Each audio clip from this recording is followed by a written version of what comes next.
Thank you for joining me.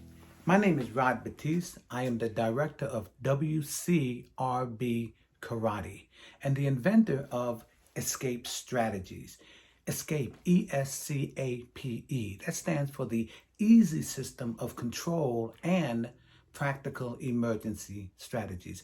I invented this system in an attempt to give the average person an advantage if they would suddenly find themselves in a self-defense situation against an oversized assailant. And the key is, I wanted them to be able to protect themselves without having to take any formal classes. Now, if you like today's video, don't forget to hit the like and subscribe buttons below. Today, I wanted to talk about the kinds of things that people have on them every day that can be used as self-defense tools. You know, when I first started, one of the truism that my Kung Fu instructor told me was, in a self-defense situation, something in the hand is better than nothing.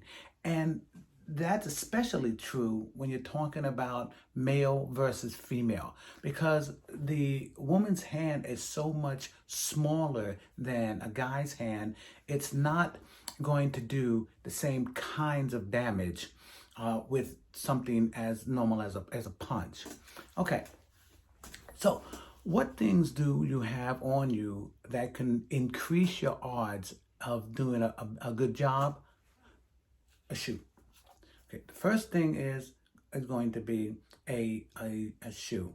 You know, a shoe can be taken off rather easily. If you're holding it in your hand, it can be used just like a club and have the same results.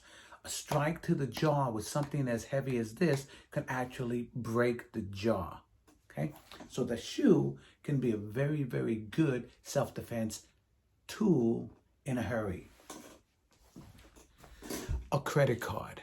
Now, a credit card or a driver's license can be used in the event that you have reason to suspect that you are going to find yourself under attack. So what you would do is you would reach into your purse, into your wallet, and you come up with a credit card. And the way that you would use it is you'd hold it between your index finger and your thumb, hold it firmly, and you're going to use it to strike forward and just below the tip of the nose. You can even use it to rake down and cut with, okay? So a credit card.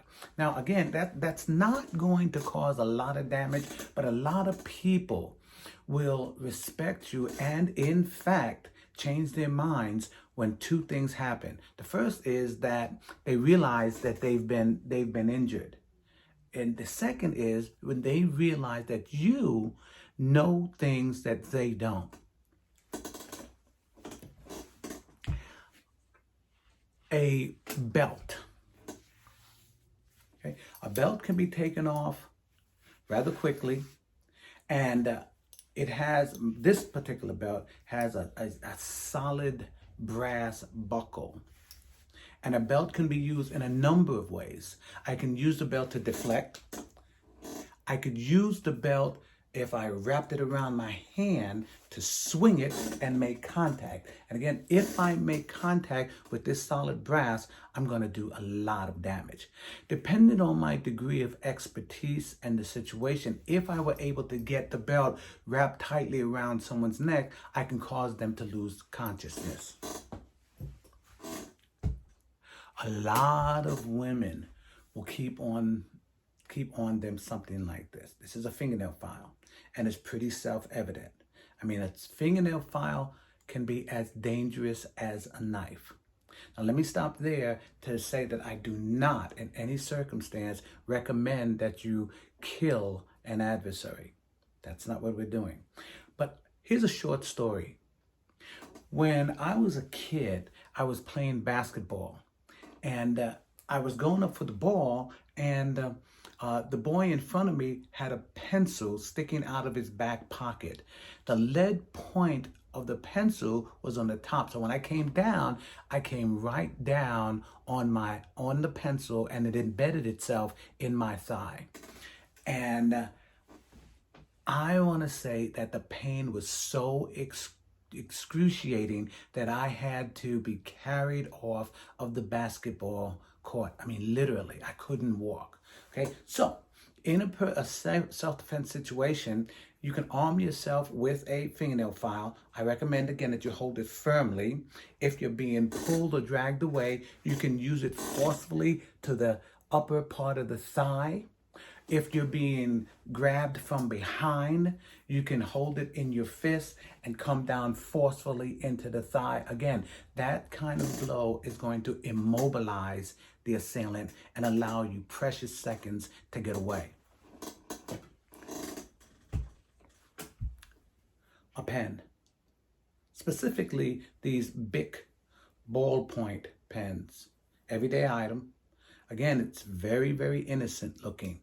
You know, if someone were accosting me and it looked like we might come to blows, I could, in fact, arm myself with a pen and be standing there saying, well, look, I just don't know why you're so angry or upset with me. If it takes me saying I'm sorry, then I'm sorry.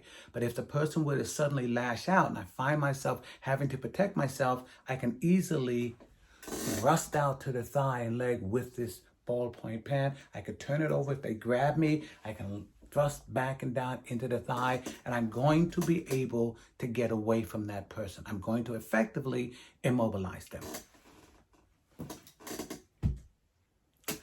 Rat tail comb, used the exact same way. Okay. Now, these are everyday items. Women have them on them all the time. You don't have to go out and make a special purchase of any kind. Most of them are not against the law. I mean, you know, there's nothing against the law about carrying one of these, although if you were to enter an airport and try to get on a plane with it, they probably won't let you get on a plane with something like this. But carrying it down the street, carrying it into a party situation, carrying it into a nightclub, there's nothing unusual about it, nothing wrong with it, okay? Okay, so those are the top of my items of objects that can be used in a self-defense situation. If you like the topic, don't forget to hit the like and subscribe button below, and I'll see you next video.